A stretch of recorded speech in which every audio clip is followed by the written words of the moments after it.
there, it's me, Ma'am Shiay. So maraming ako nare-receive na mga messages kung masakit bang maglinis ng ilong after surgery or rhinoplasty and kung sino ba ang dapat maglinis at kung paano. In this video, sasagutin natin yan.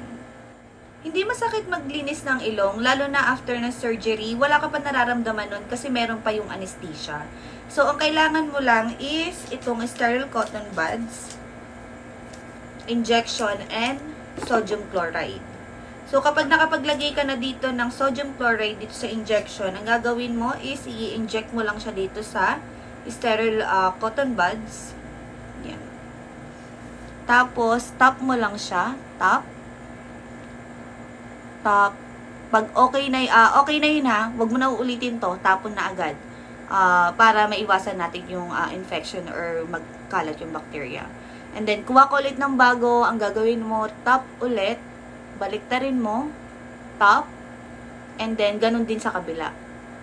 Basta bago na dapat ha, lalo pag bago yung sugat, tap, baliktarin mo, tap, ganun din sa loob. Tapos yun, ganun lang, paulit-ulit.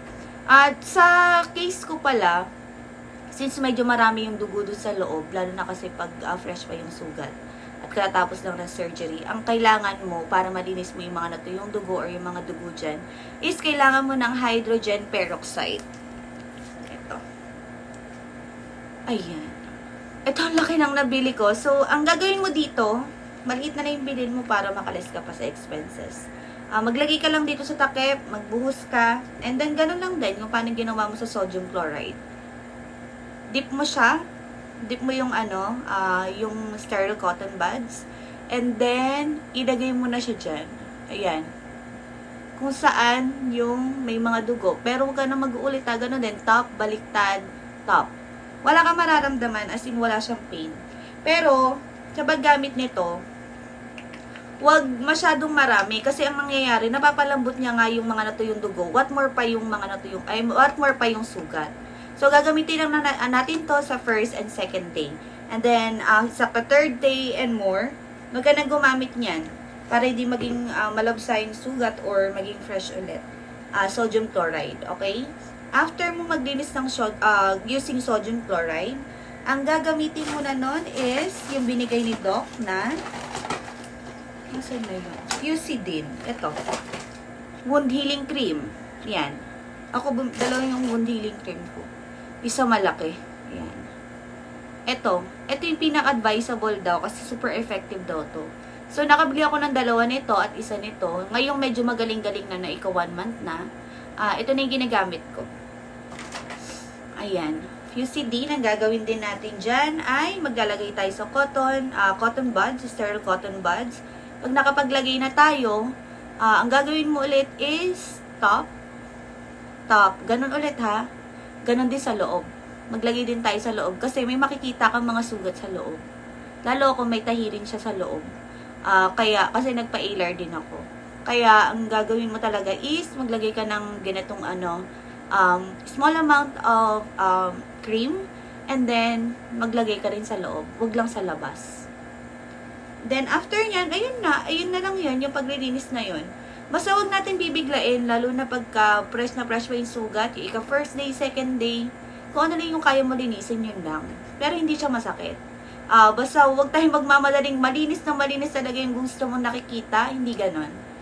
Kailangan it takes time. Huwag ka rin masyadong galaw ng galaw na ilong. Kasi, baka mamaya pa yung mag-cause ng infection sa loob. Make sure din na laging tuyo yung nose, lalo na pag after maghilamos. Since matigas-tigas pa nga yan, ang gagawin mo, pupunasan mo lang ng towel is itong face mo, and then sa ilong, ito na. Yan. Ganyan mo lang siya. Tapos ganun din sa ibaba. Ganyan. Ganun ko magpupunas ng ilong after. Hanggang ngayon, ganun pa rin ako magpunas ng mukha since sobrang matigas pa nga siya at 1 month pa lang. Ayan, nakikita nyo nga maga po siya. Pero, 6 to 1 year bago pa nga daw makita yung final result. So, paglilinis ng nose, pwede ka na magpalinis sa iba kung ninenervous ka at talagang hindi mo alam yung gagawin. Pero I advise na much better kung ikaw na mismo yung maglinis ng sugat mo, lalo na ikaw naman yung nakakaramdam ng pain. Kapag nandiyan ka na kasi sa actual, alam mo na yung gagawin kasi natatansya mo at nararamdaman mo kung enough na ba yung pagkalinis niya, and nakikita mo naman talaga kung okay na yung ginawa mong linis during that time. Sa mga cream natin, huwag kayong ma-confuse sa paggamit ha. Yung Fusidine, ito, ginagamit to para sa sugat. Ito, para naman sa scars.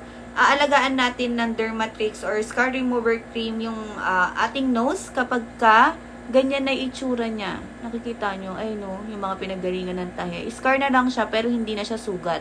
Yun yung time na aalagaan na natin siya ng Dermatrix. Yung sa loob, medyo nakikita ko, parang medyo fresh pa siya, kaya kinukontinue ko yung paglalagay ng Fusidine. Yung nasal spray, makakatulong din pala to pag naglilinis tayo ng ilong, lalo na pag may mga sipon tayo. Mag-pump ka lang ng 3 to 5 sprays, ganun din dito sa kabila. And then, tutulo na yung sipon mo. And then, pag nalinis mo na siya, at medyo basa-basa na siya, kumuha ka lang ulit ng sterile cotton buds, and then, patuyuin mo na siya ng konti. Pero huwag masyadong tuyo. Kaya lang yung sakto lang. Yung pinagawa ko kay Doc ay Gore-Tex Rhinoplasty with tip and alar. Dun sa picture na to, makikita nyo, meron siyang nilagay dito na tape. Huwag nating aalisin yan. Same din dun sa cotton ball na ilalagay. Ang aalisin mo lang dito sa nilagay niya dito is yung gasa. Tapos, ang gagawin mo na lang nun is linis ka na lang ng sugat na nandito sa likod. Ganon din, kung paano mo nililinis yung sugat sa ilong, ganon din dito sa likod ng tenga.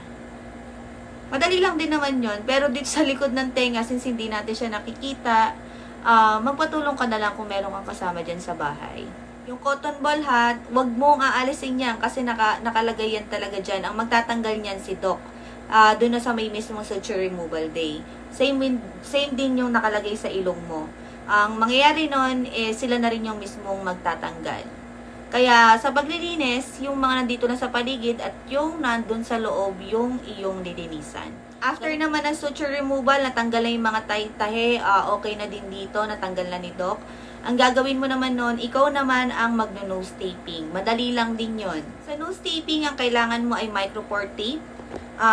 Ito yung mahaba na part, ilalagay mo dyan sa may tip.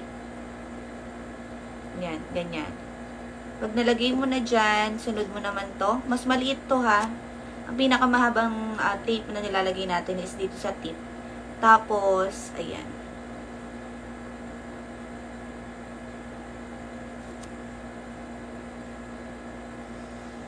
Ayan. Kaya rin na yan. Ako hanggang dyan na ako nag-nose taping. Hindi ko na sinasama yung dito sa may mismong taas. Okay na yan. Pag ganyan, or pwede ka rin gumupit ulit ng another, lagay mo dito sa tip.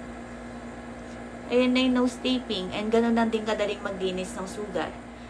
Sana nakatulong tong video na to, and huwag kang kakabahan kasi alam ko kaya mo yan. Kung meron ka pang mga questions, ilagay mo lang yan sa may comment section and sasagutin ko yan. Thanks for watching my vid. Bye!